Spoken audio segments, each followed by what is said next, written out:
Doron and Gilad Chitters, all the way in Israel. I'm Ilana Stein and I'm in South Africa. It has been many a year since the three of us learned and taught together. I think we had masks on. We all had masks on the last time we were teaching together. In 21, so 5 years ago. Wow. So that's 5 years ago. We ran a couple of amazing courses and we're going to rerun them really under the rubric of the title, which is Understanding Halakha. What is the nature and framework of halakha? In fact, let's start with you, Gila.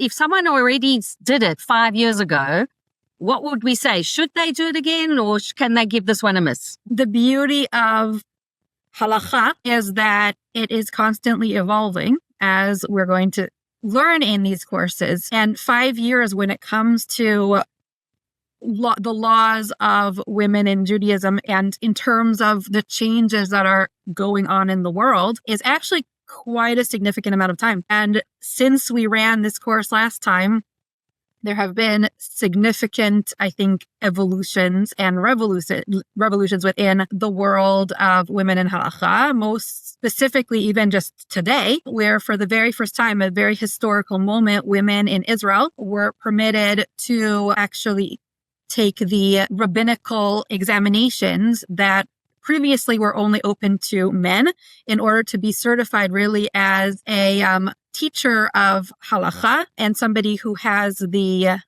is officiated in terms of having the title that signifies their knowledge in being able to engage in halakhic discourse, rabbi, or whatever that looks like for women, which is something that we're going to discuss.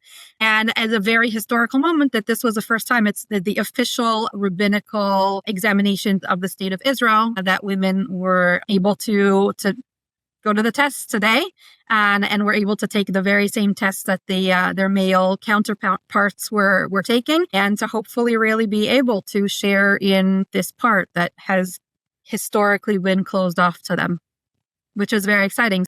And it's really exciting to be able to constantly go. And one more thing, the Talmud in Brachot, Daf Chet, says that since the destruction of the temple, the only thing left in Hashem's world is the 4 amot of halakha. That's what's left. There used to be this whole magnificent world of the temple and the Tumah and Tahara and purity and impurity. Now what we have left is halakha. We want to meet Hashem in our lives. We want to have a conversation with God. That's through halakha. And if we understand how it works, it's like really we are partaking in this wonderful relationship. Fantastic.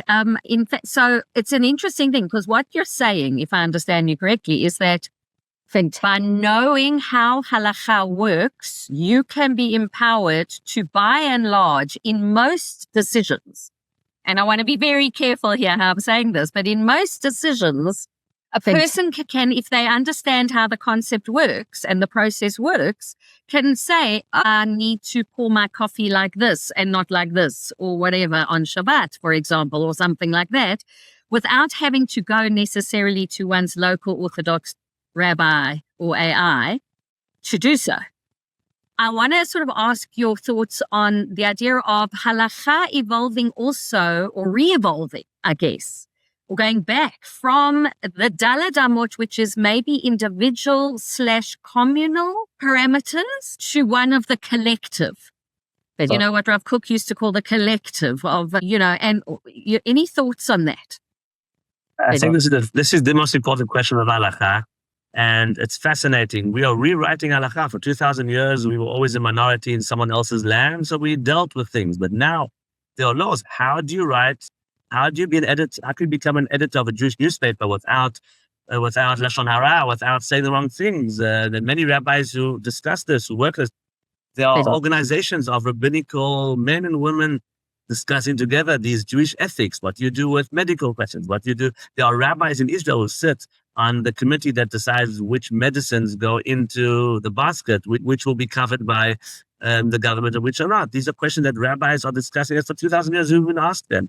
In the army, there are questions that now we have rabbis, unfortunately, who are the old-time world experts on identifying bodies in a war, who needed to do this for so many thousand years. And what's fascinating is every one of these things you mentioned, I think, it's another book that's been written. But Brody wrote something here. There's so many books today that I think it's important in this course to be able to show people There's a world, there's a treasure of so much literature in English that is being written on each one of these topics.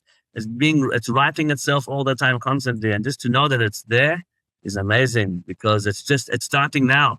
Books on the state of halakha, of medical, of military ethics, of all these questions that are coming up. They're all fascinating, and it's happening now as we speak.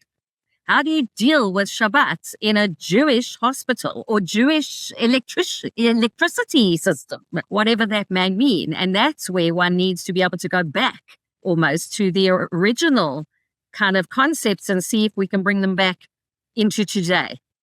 What's fascinating to me is that there's also a new I wouldn't even say a revival, it's brand new in terms of mental health and halakha.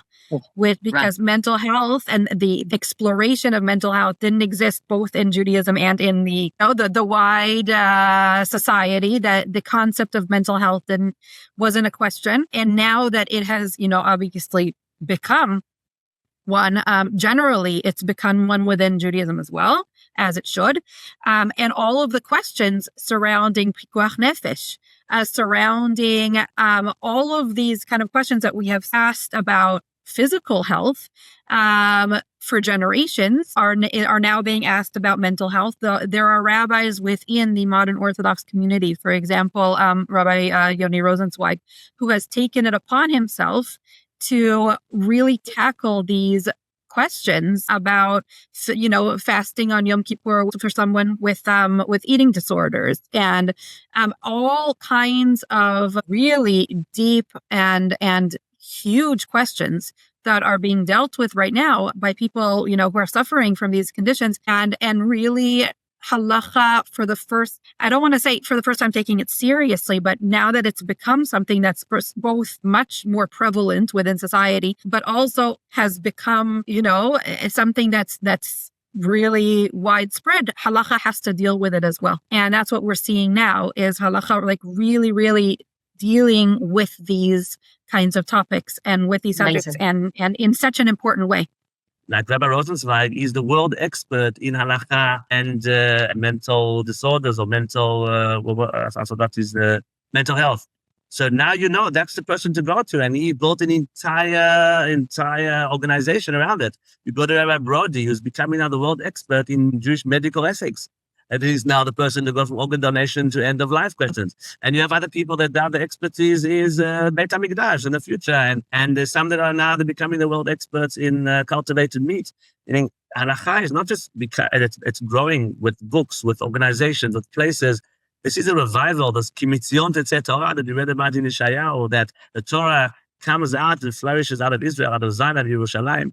We really see it today. It is unbelievable. When you go take rabbinical examinations, there are thousands of people every single day, a few times a year. And it's just growing. The Torah, and women now starting to be officially, women are always taking exams and officially by the state. And please God, when they get ordained, they also have the official title by the state. So, and these symposiums and days of study, Yemei, it is just unbelievable to see. Halakha is alive, and so much more than it was in the past, because suddenly we at the modern Orthodox community are the ones that are dealing with halakha and archaeology, halakha and look at science, halakha and history, that we're discovering things. And from the Tchelet to Beit HaMikdash to how were things done in the past, new ways of burial in Israel, and there's so much that's happening.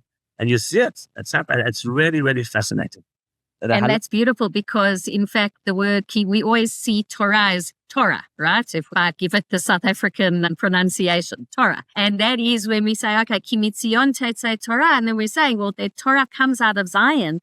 But in fact, and we're reading it at the moment in Vayikra, right? That we often say, Zot Torah HaMetzorah, or this is the teaching of, or the halachic extrapolation or teaching of a particular law, of a particular situation. And so I think we can very much say that when we say Ki mitzion tetzeh Torah, we're not just saying that Torah comes out of Zion, but that the teachings, the applications of tradition with the dynamic system, as you guys have said, right, that when that is coming out of Zion in floods, whether books or teachings or these kind of discussions, It's actually very, very exciting. Wonderful. Anything else from either of you? Any last thoughts? And then we'll... Really excited to share this new and improved course with the next cohort of learners, and excited to also see some familiar faces as well, because as we pointed out, much has changed since the last time.